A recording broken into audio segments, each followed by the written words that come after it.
I just made it short on this, but I want to elaborate a little bit. May as well toss out that Andrew Hutchings here, not a licensed physician, not giving medical advice. It's purely educational and for entertainment. And is this clear, or do I have a smudge over my camera? Let's find out.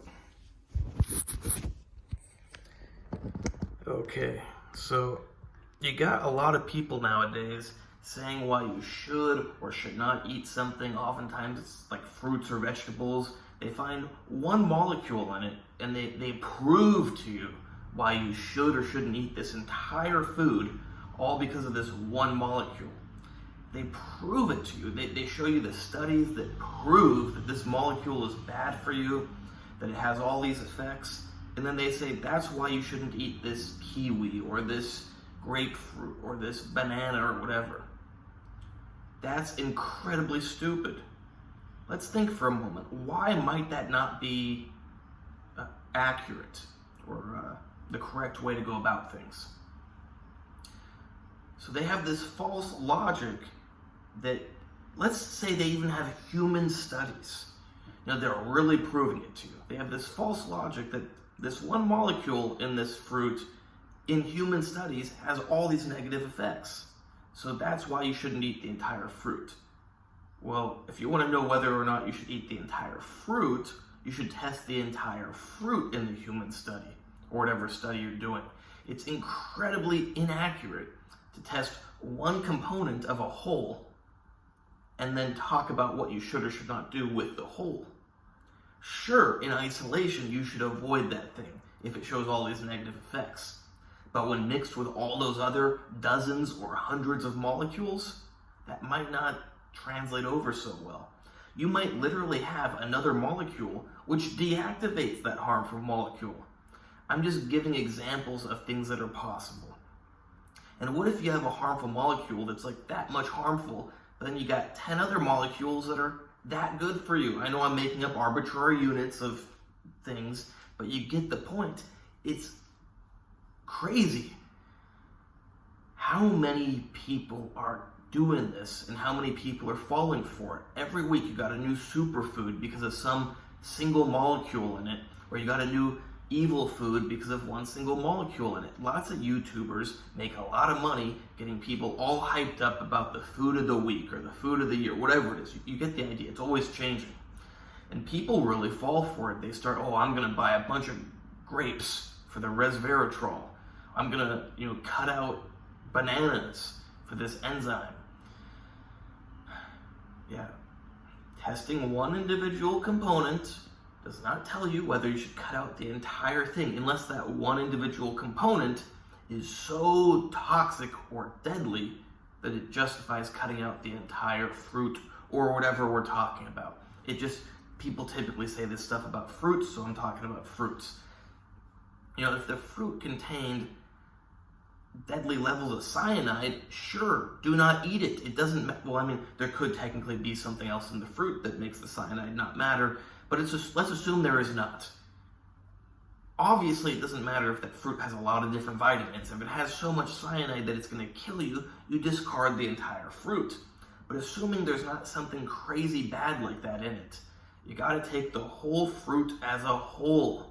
If we want to know whether it's good or bad, let's give people that fruit versus not give people that fruit, not single out a single component. Even if we tested several components, there's so many in all naturally occurring things that it's really impractical to do a test without the entire fruit or like a whole extract. You can't test 3 things or 4 things because there's so many different things that are biologically active. I think I pretty much said everything there is to say. Use some common sense. I know there is an idea that fruits and plants in general are bad for us, that they're trying to kill us. I don't know. I'm all for meat, but I'm not so sure it's a good idea to cut out all plants. If you have an autoimmune disorder, perhaps plants contain a lot of different molecules, like we were just saying, a ton. And if you have a weird immune condition, there's a good chance that some of those molecules are not going to jive well with your body. But if you don't have some sort of condition, who knows, maybe the good molecules outweigh the bad molecules. We do know for sure that plants do contain some good molecules. We do know for sure that plants contain some bad molecules. Ultimately, what we have to do, like I was saying the whole video, is test. Is it healthier to eat the whole plant or to not eat the plant at all? Are people that eat fruits or vegetables healthier than people that don't eat fruits or vegetables? I don't know. I'm not afraid of eating fruits and vegetables. I love meat. I'm not afraid of fruits and vegetables, but I don't think we have conclusive evidence whether it's overall good for people or bad for people to eat or not eat fruits or vegetables. It seems to be good, but who knows? Could be a lot of other factors at work. Hope you like this video. Please like, subscribe, and comment. Check out my other videos. Check out my Instagram, AndreyHutch. You can hire me there for training, consultations, coaching, plans, everything. Lighting's not that great, but I promise you my arms are pretty big.